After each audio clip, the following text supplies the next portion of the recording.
Hello everyone. आज के video में हम लोग पार्टनरशिप अकाउंट के बारे में देखेंगे और इस वीडियो में हम लोग समझेंगे कि पार्टनरशिप अकाउंट में जब पार्टनरशिप डीड में कौन कौन से वैसे आइटम दिया हुआ रहता है तो उसके लिए कुछ अलग से नियम लागू होते हैं, और जब उस आइटम के बारे में पार्टनरशिप डीड में कुछ भी ना दिया हो तब उसके लिए कौन से नियम लागू होते हैं। इन सारी बातों को आज के वीडियो में हम लोग देखने वाले हैं। तो देखिए, सबसे पहला जो आप लोग का पॉइंट है वह है profit and loss distribution ratio, यानी कि लाभ हानि विभाजन अनुपात। तो अगर पार्टनरशिप डीड में लाभ विभाजन अनुपात के बारे में दिया हुआ नहीं है, ठीक है, यहाँ पे मैं यह बता रही हूँ कि अगर पार्टनरशिप डीड में लाभ हानि विभाजन के बारे में कुछ भी न दिया हो तो फॉर्म में जितने भी पार्टनर हैं, चाहे उन्होंने जितना भी फॉर्म में पूंजी लगाया हो, सभी पार्टनर को बराबर बराबर भागों में उसके जो भी फॉर्म का लाभ होगा या हानि होगा उनको हिस्सा मिलेगा। ठीक है, अगर पार्टनरशिप डीड में अगर कुछ भी नहीं दिया हो तो जितने भी पार्टनर हैं उनको लाभ हानि में बराबर बराबर हिस्सा दिया जाएगा। उसके बाद दूसरा है पूंजी पर ब्याज। अब देखिए, अगर यहाँ भी पार्टनरशिप डीड अगर मौन है तो जो भी फॉर्म के पार्टनर हैं उन्हें पूंजी पर कोई भी ब्याज नहीं दिया जाएगा। ठीक है, उसके बाद तीसरा पॉइंट है कि आहरण पर ब्याज। अब देखिए, यदि पार्टनरशिप डीड में इंटरेस्ट ऑन ड्राइंग के बारे में कुछ भी नहीं दिया है तो आहरण पे कोई भी ब्याज पार्टनर को नहीं दिया जाएगा। ठीक है, उसके बाद है इंटरेस्ट ऑन लोन। ठीक है, यहाँ पर विधि लिखा हुआ है इसका हिंदी, लेकिन यहाँ इंटरेस्ट ऑन लोन आप लोग समझिए। तो देखिए, इंटरेस्ट ऑन लोन अगर पार्टनरशिप डीड में नहीं दिया है, ठीक है, तो भी जो पार्टनर हैं उनको इंटरेस्ट ऑन लोन पे 6% पर एनम के रेट से उन्हें इंटरेस्ट दिया जाएगा। ठीक है, तो इस पॉइंट को आप लोग याद रखिएगा। इंटरेस्ट ऑन लोन पे फॉर्म के पार्टनर को 6% प्रति वर्ष की दर से उसे ब्याज दे होता है, यानी उसे ब्याज दिया जाता है। उसके बाद नेक्स्ट पॉइंट है कि फॉर्म के कार्यों हेतु पारिश्रमिक, यानी कि फॉर्म में जितने भी पार्टनर हैं वह क्या कर रहे हैं, फॉर्म के लिए काम करते हैं। तो अगर पार्टनरशिप डीड में इस बात का उल्लेख नहीं है कि फॉर्म के जो पार्टनर हैं उन्हें रेमुनरेशन की राशि दिया जाएगा तो उन्हें कोई भी पारिश्रमिक नहीं दिया जाएगा।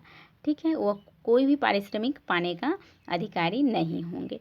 तो यह जो हम लोग का पार्टनरशिप जो एक्ट है वह इसके बारे में बताता है कि पार्टनरशिप डीड में अगर इन सारी बातों का उल्लेख है तो इसके लिए अलग नियम लागू होंगे। लेकिन यदि पार्टनरशिप डीड में ये सारे बात मौन है यानी नहीं दिया हुआ है तो वह इस तरह के उन पर नियम लागू होगा। तो चलिए एक बार हम देख लेते हैं कि इसके बारे में क्या दिया हुआ है। तो देखिए, साझेदारी खातों को प्रभावित करने वाले कुछ महत्वपूर्ण प्रावधान निम्नवत हैं, जैसे लाभ हानि विभाजन अनुपात। यदि समझौता विलेख, यहाँ पार्टनरशिप डीड को ही समझौता विलेख कहा गया है, तो यदि समझौता विलेख लाभ विभाजन अनुपात पर अस्पष्ट या मौन है तब फॉर्म के लाभ हानि को सभी साझेदारों में बराबर विभाजित किया जाएगा। और यहाँ अगर पार्टनरशिप डीड मौन है यानी उसके बारे में लाभ हानि विभाजन अनुपात के बारे में पार्टनरशिप डीड में कुछ भी नहीं दिया हुआ है तब फॉर्म के पार्टनर को जो भी प्रॉफिट या फिर लॉस होगा फॉर्म का उनको बराबर दिया जाएगा। ठीक है, यानी उसमें इक्वल डिस्ट्रीब्यूशन होगा।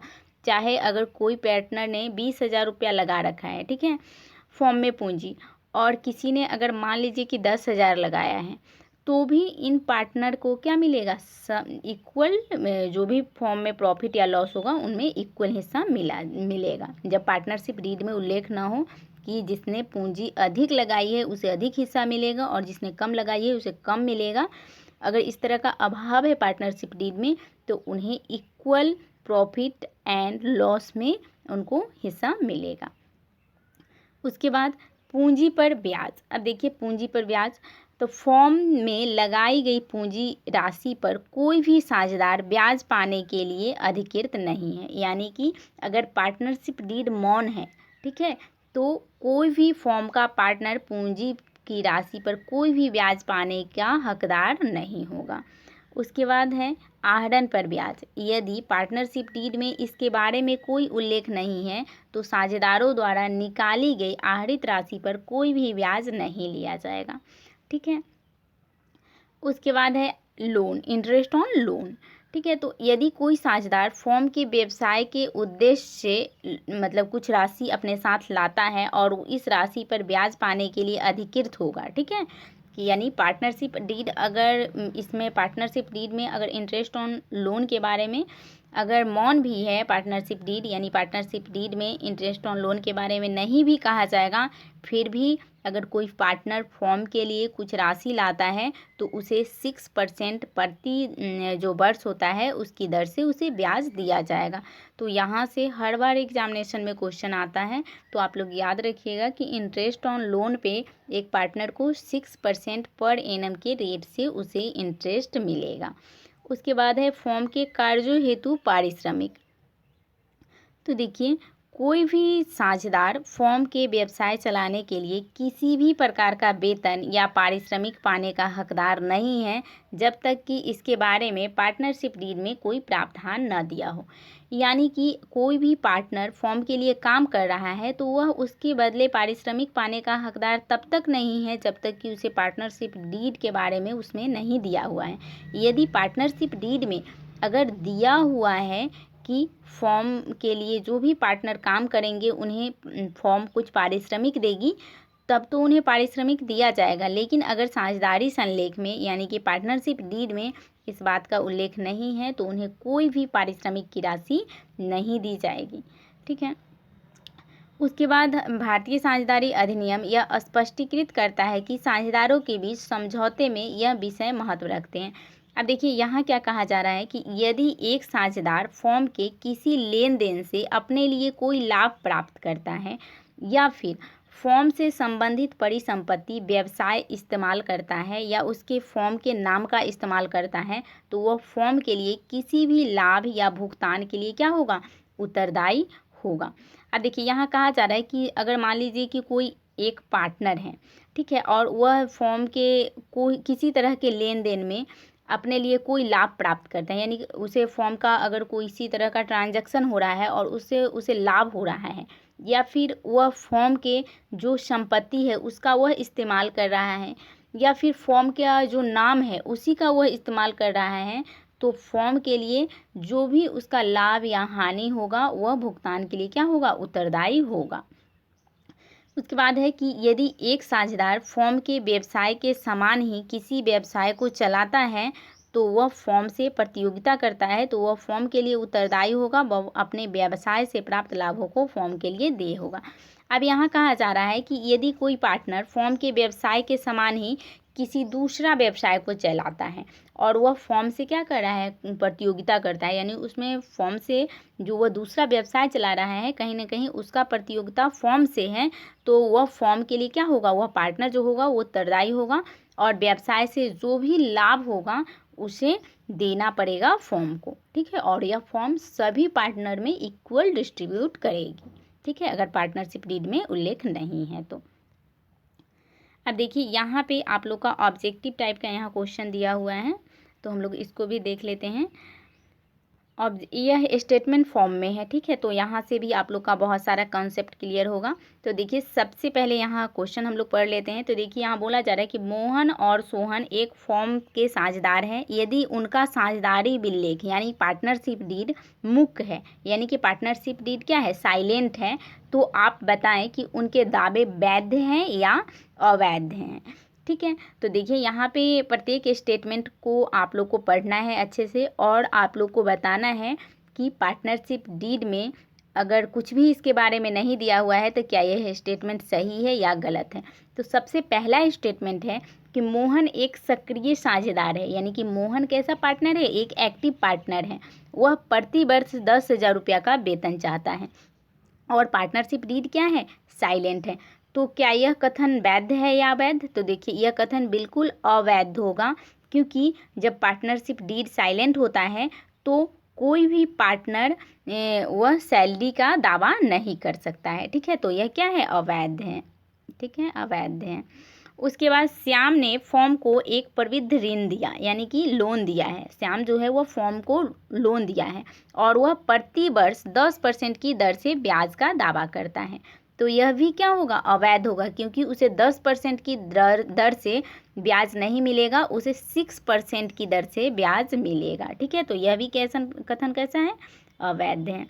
उसके बाद तीसरा स्टेटमेंट है कि फॉर्म में पूंजी के रूप में मोहन ने 20,000 और 50,000 रुपया श्याम ने दिए। मोहन बराबर लाभ चाहता है और पार्टनरशिप डीड भी साइलेंट है, तो यह क्या है, यह वैध है। ठीक है, चूंकि पार्टनरशिप डीड साइलेंट है तो कोई भी पार्टनर कितना भी फॉर्म के लिए कैपिटल लगाए उसे इक्वल जो प्रॉफिट और लॉस होगा उसमें हिस्सा मिलेगा। उसके बाद नेक्स्ट स्टेटमेंट है कि श्याम अपनी पूंजी पर 6% की दर से ब्याज चाहता है। अब देखिए यहाँ जो कथन दिया हुआ है कि श्याम जो है वह अपनी पूंजी पर, यानी जो वह कैपिटल लाया है फॉर्म के लिए, उस पर वह 6% की दर से, वह प्रतिवर्ष की दर से ब्याज चाहता है। तो देखिए यह अवैध है, क्योंकि अगर पार्टनरशिप डीड साइलेंट है तो उसे इंटरेस्ट ऑन कैपिटल नहीं मिलेगा। ठीक है, तो इसको याद रखिएगा कि आपको यहाँ पे देखिए, यहाँ पे दो तरह के में आप कंफ्यूज हो सकते हैं। एक है इंटरेस्ट, चलिए हम यहाँ लिख देते हैं। एक होता है इंटरेस्ट ऑन लोन, ठीक है, और एक होता है इंटरेस्ट ऑन कैपिटल। तो देखिए अगर पार्टनरशिप डीड साइलेंट है तो भी इंटरेस्ट ऑन लोन पे उसको 6% की रेट से ब्याज मिलेगा, लेकिन इंटरेस्ट ऑन कैपिटल, अगर इंटरेस्ट ऑन कैपिटल के बारे में अगर कोई पार्टनर चाह रहा है कि जो हमने फॉर्म में कैपिटल लगाया है उस पर हमें कोई इंटरेस्ट मिले और पार्टनरशिप डीड में साइलेंट है, यानी कुछ भी नहीं दिया हुआ है, तो उसे इंटरेस्ट ऑन कैपिटल कोई भी जो है उसके कैपिटल पे ब्याज नहीं दिया जाएगा। ठीक है, तो इंटरेस्ट ऑन लोन पे 6% की दर से ब्याज दिया जाता है, न कि इंटरेस्ट ऑन कैपिटल पर। ठीक है, आई होप कि आपको समझ में आ गया होगा यहाँ से। तो यहाँ से बहुत बार एग्जामिनेशन में क्वेश्चन आ चुके हैं, तो आप लोग इस पॉइंट को याद रखिएगा। उसके बाद देखिए दूसरा है, इसमें आप लोग को ट्रू और फॉल्स बताना है कि यह जो स्टेटमेंट है वह ट्रू है या फिर फॉल्स है। तो देखिए पहला स्टेटमेंट है कि साझेदारों के बीच बिना किसी लिखित समझौते के एक वैध साझेदारी गठित की जा सकती है।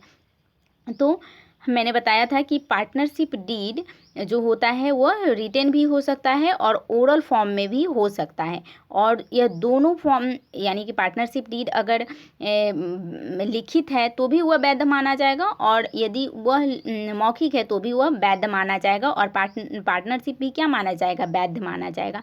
तो यह जो स्टेटमेंट है वह बिल्कुल सही है कि साझेदारों के बीच बिना किसी लिखित समझौते के भी एक वैध साझेदारी का निर्माण हो सकता है। ठीक है, यानी कि लिखित नहीं हुआ है तो उनके बीच ओरल समझौता हो चुका है। ठीक है, तो उनके बीच जो भी मौखिक समझौता है वह हो चुका है, तो वह वैध पार्टनरशिप होगा, यानी वह एक वैलिड पार्टनरशिप होगा।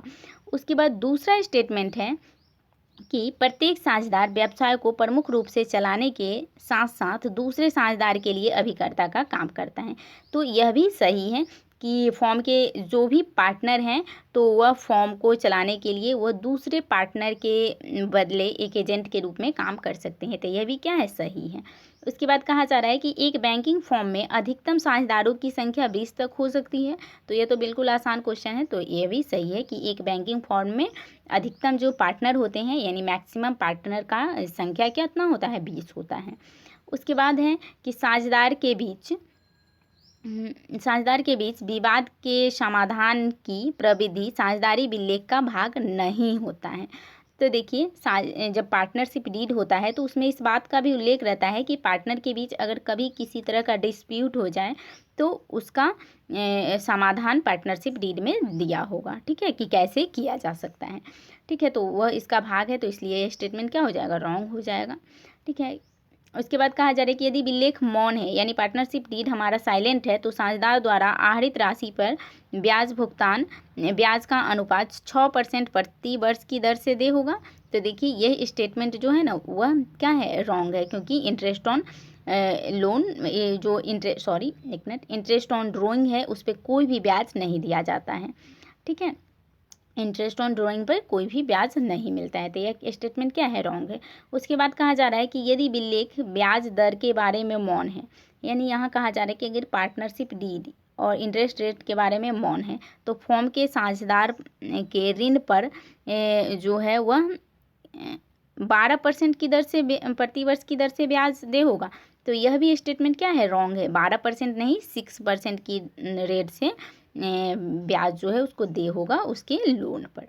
ठीक है, तो इस तरह से आप लोग का पूरा यह हो गया जितना भी क्वेश्चन था ऑब्जेक्टिव टाइप का। तो यहाँ से भी आप लोग का बहुत सारा कॉन्सेप्ट क्लियर होगा। और अब हम नेक्स्ट वीडियो में इसके नेक्स्ट पार्ट को लेकर आएंगे, जो कि आप लोग का रहेगा साझेदारी खातों के विशिष्ट पहलू, यानी कि जब हम लोग पार्टनरशिप अकाउंट बनाते हैं तो उसमें हम लोग कैसे उसको बनाते हैं और उसमें किन किन बातों को हम लोग शामिल करते हैं। तो इसको नेक्स्ट वीडियो में हम लोग करेंगे। आज के वीडियो में इतना ही रहने देते हैं।